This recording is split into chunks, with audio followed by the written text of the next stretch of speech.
Assalamualaikum warahmatullahi wabarakatuh. Saya Adira Kania Anindya, NPM 040 dari kelas E Statistika Bisnis. Di video kali ini saya akan menjelaskan hasil mini project statistika saya dengan judul Korelasi Intensitas Pembelian dengan Metode Pembayaran COD dan Intensitas Belanja di Shopee pada mahasiswa di Surabaya. Ini saya akan menjelaskan mini project yang saya buat.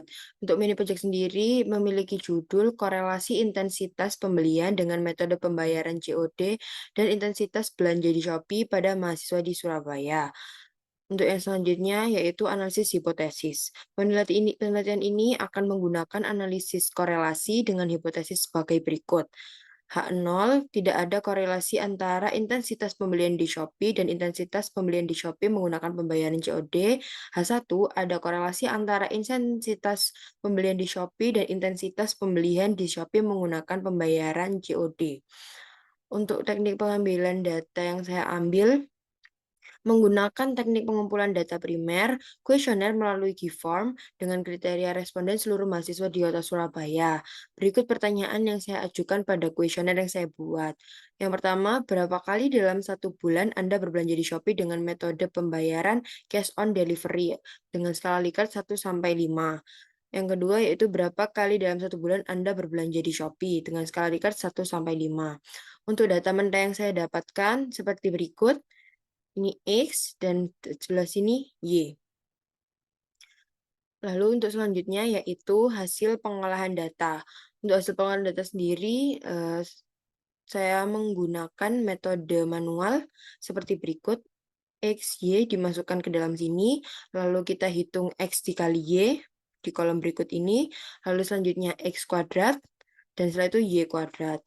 Lalu kita dapat temukan keterangan sebagai berikut. N sama dengan 30, X sama dengan 50, Y sama dengan 86, XY sama dengan 150, X pangkat 2 sama dengan 98, Y pangkat 2 sama dengan 262. Lalu kita masukkan ke dalam rumus berikut, seperti pada layar berikut ini, dengan perhitungan berikut ini. Apabila kita ingin menghitung melalui Excel, kita bisa dengan cara berikut. Kita buka Excel, lalu kita masukkan rumus mencari nilai korelasi. Saya menggunakan rumus persen, klik, lalu kita blok daerah yang kita ingin mencari korelasi.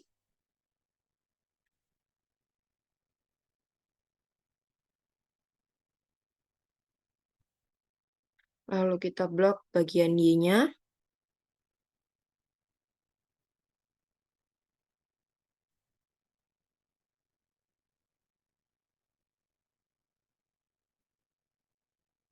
Kita dapat temukan bahwa nilai L sama dengan 0,442633895.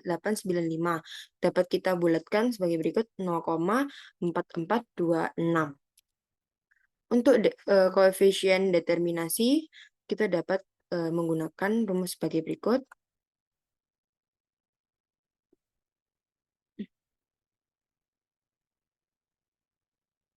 Pangkat 2, lalu dikalikan 100.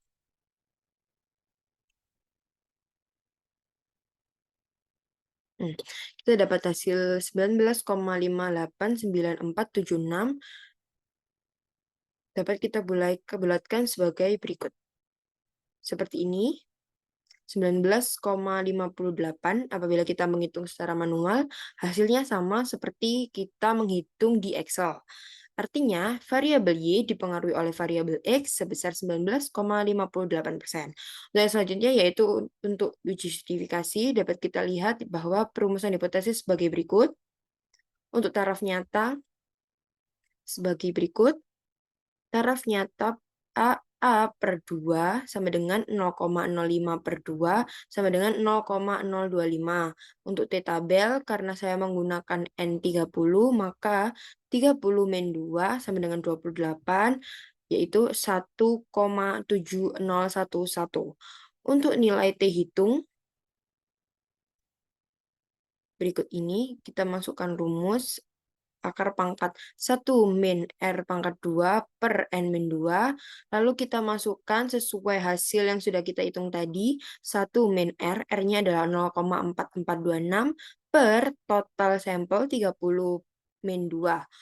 Lalu hasilnya kita dapatkan 0,1695.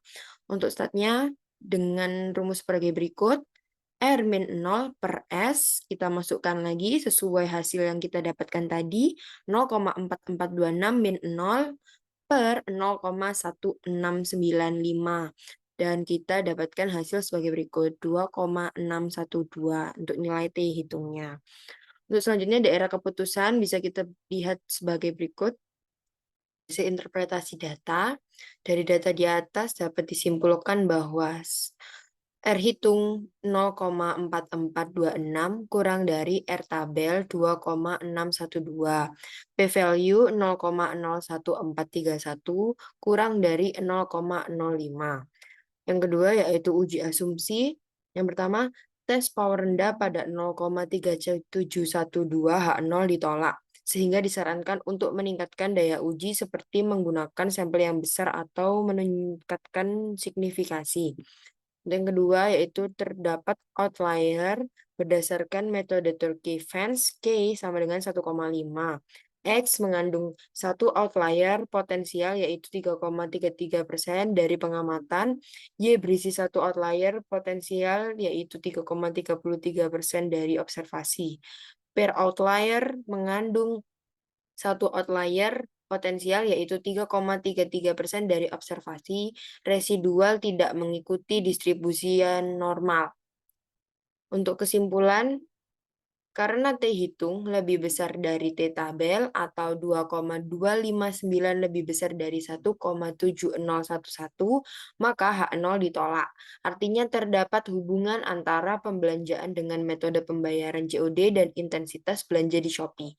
Uji asumsi disarankan untuk meningkatkan daya uji seperti menggunakan sampel yang besar atau meningkatkan signifikasi. Dan berikut adalah hasil perolehan data melalui statistik Kingdom. Hasilnya sama apabila kita menghitung secara manual dengan rumus yang tepat. Seperti berikut pada layar. Terima kasih. Sekian penjelasan mengenai mini project statistika saya. Kurang lebihnya mohon maaf. Wassalamualaikum warahmatullahi wabarakatuh.